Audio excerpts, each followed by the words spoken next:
বিসমিল্লাহির রহমানির রহিম। আসসালামু আলাইকুম।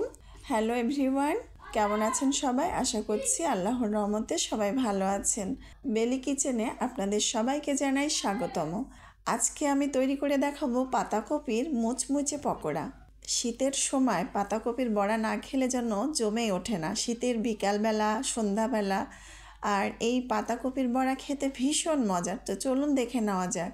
প্রথমে আমি এখানে নিয়ে নিয়েছি পাতাকপি, আর পাতাকপি অর্ধেকেরও একটু কম করে নিয়েছি, আর এইভাবে ছুরি দিয়ে কুচি কুচি করে লম্বা লম্বা করে শেপ দিয়ে কেটে নিয়েছি। আপনারা চাইলে বটি দিয়েও কিন্তু এভাবে করে কেটে নিতে পারেন।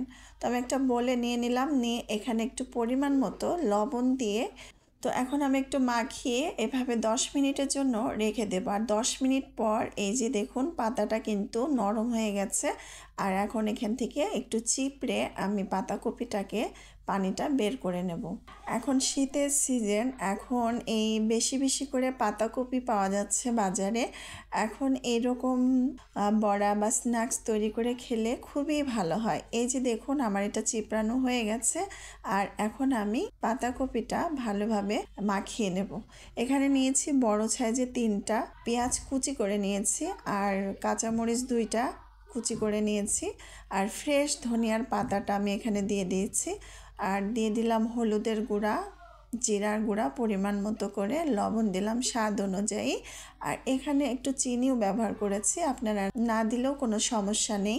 আর দিয়ে দিলাম চাউলের গুঁড়া 2 টেবিল চামচ, আর দিয়ে দিচ্ছি এখানে বেসনটা আমার নিজে হাতের তৈরি 1.5 চামচ দিয়ে দিলাম, আর একটা ডিম দিয়ে এটাকে ভালোভাবে মাখিয়ে নেব।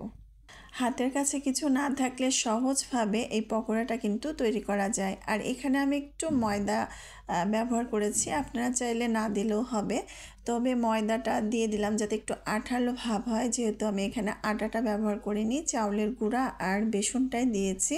আর বেসন আর চাউলের গুঁড়াটা দিলে এটা ভীষণ মুচমুচে হবে, খেতে কিন্তু খুবই ভালো লাগবে। তো এটা মাখানো হয়ে গেছে, একটু আঠালো মতো করে মাখিয়ে নিয়েছি।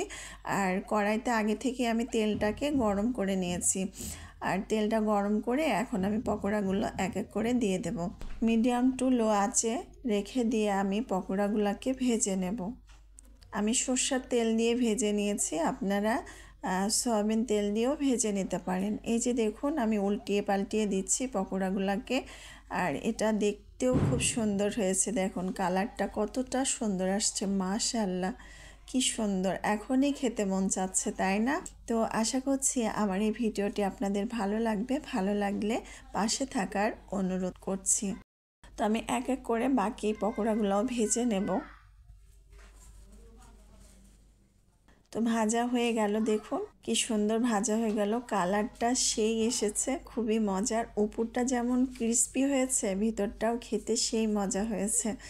আর এই পকোড়াটা এত মজার, সত্যি খুবই মজার। দেখুন কি সুন্দর ক্রিস্পি হয়েছে, উপরটা মুচমুচে, আর এটা সস দিয়ে খেতে ভীষণ মজার লাগে। আর এটা বিকালে বলেন আর শীতের সন্ধ্যায় বলেন, চার সঙ্গে কিন্তু খেতে খুবই মজার। তো আমার মতো করে আপনারাও বানাবেন, খাবেন, মজা লাগবে। তো আজকে এই পর্যন্তই, সবাই ভালো থাকবেন। আসসালামু আলাইকুম, আল্লাহ হাফেজ।